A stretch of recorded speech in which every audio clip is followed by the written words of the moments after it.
it will change, just like a living organism. When it runs up against something that causes its way of life to have to change or perish, it will evolve.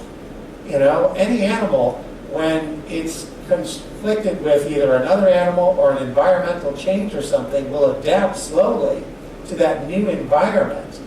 We have technologies that are coming out, like it or not. The internet will spread the word of things, quite well. So we'll sooner or later have to contend with all of this advanced technology and the realization the way that perhaps we're doing things may not be the most economical. But when that happens, things evolve. So I'm not entirely sure exactly what will evolve to, but I think it will happen. So the path, it's unknown, but I think, and it's just what I think, it seems that where we're going to go will be incredibly, unimaginably wonderful. And all of this is actually going to be a premise of, I'm going to put together a book, and if any of you are interested in receiving a free copy of it, I left my email and card up there. And I'll also make myself available at the bistro here to answer any questions, or I'd like to open it up if anybody has any questions right now. No? Yeah, sure, and Greg. It seems to me that we're taking away the key to advancement, that's profitability. You say that there's why do you keep actually using good wages? Because they're leaders, they figure out how to do something, they make good money. So it's better for people to do it. Because there's no incentive, nothing happens. The government is created. That's an excellent point. This man brings the question to us. If there was no profit, there would be no incentive. A person wouldn't care to do any better than what they're doing if there was no profit motive. That's a very good point. However, the best inventions that have advanced our standard of living and our profit structure today were all created without a profit motive at hand. Electricity, telecommunications, airplane, automobiles, they were all created out of necessity, of which later business then adopted and advanced. Yes, but people naturally gravitate to things that they're attracted to or curious about. And that has been the birth of invention.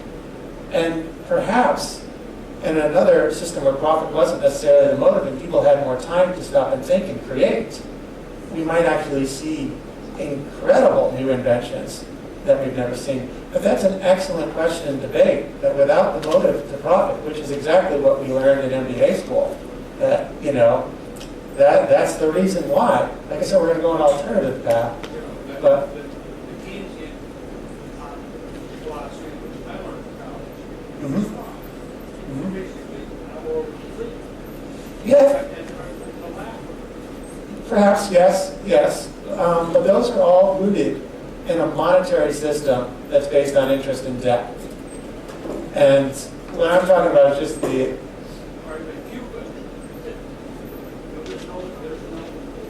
There's people who want to get ahead, but the system in which they work doesn't allow them.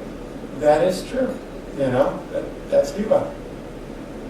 And I don't have a cure for Cuba, or I hear on that, but... It seems like you're sort of sending us into that direction. Well, all of these systems, the social economics, I think you're referring to communism, capitalism, fascism, any ism that you want, are all based in monetarism. All of them use the same system at their core. They all use decentralized, they all use reserve fractional lending.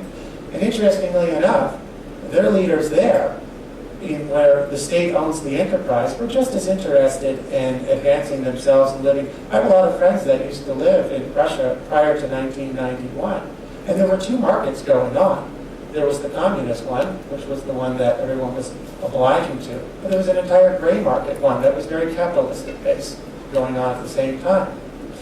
And while I feel capitalism and our monetary system has served us incredibly well, and it will continue to serve us very well, but things evolve.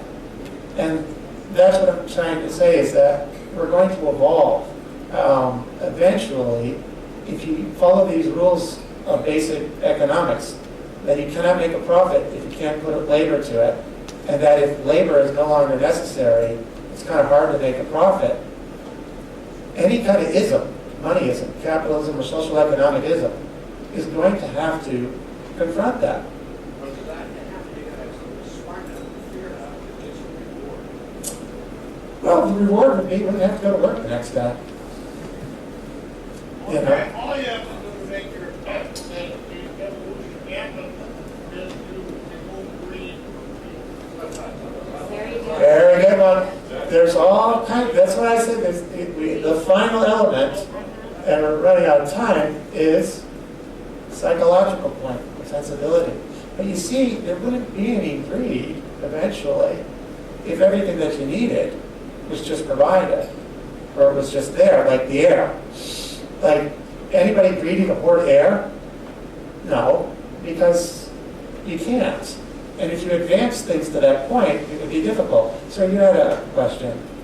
Yeah, my question would be, do you think the first step is going to be the dissolution of currencies? Do I think the first Major step would be a dissolution of currencies with one currency.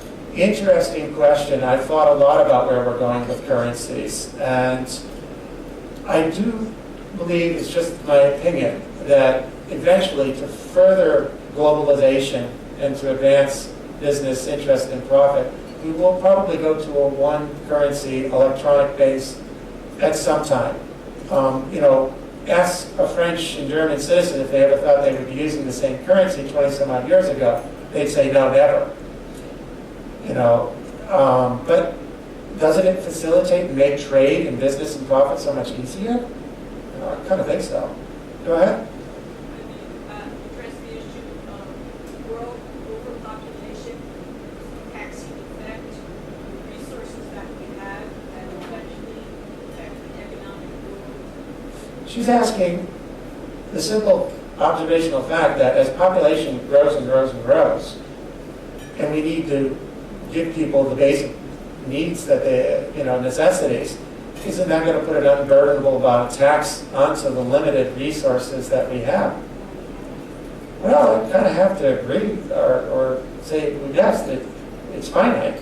I mean, it seems we can keep producing ourselves to infinity. But if there's only so much food or only so much arable land or what have you, then there's going to have to be a reckoning. I can't quite, say as to when or what have you, but it's these logical steps in asking questions that make you perhaps realize that we're going to have to perhaps change. Not have to, but evolve is what will happen. But we'll go ahead, sir, until I guess they kick us out. So, I didn't understand one of your slides.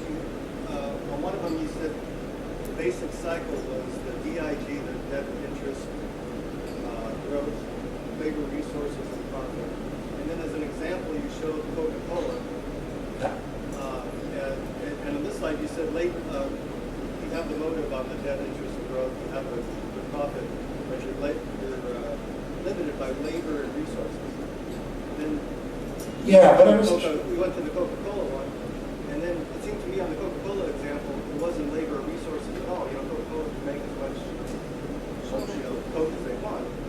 But it seems what was limiting there was the demand for Coke. You could only drink 86 a year, or people only perceive they need 86, glasses of Coke a year.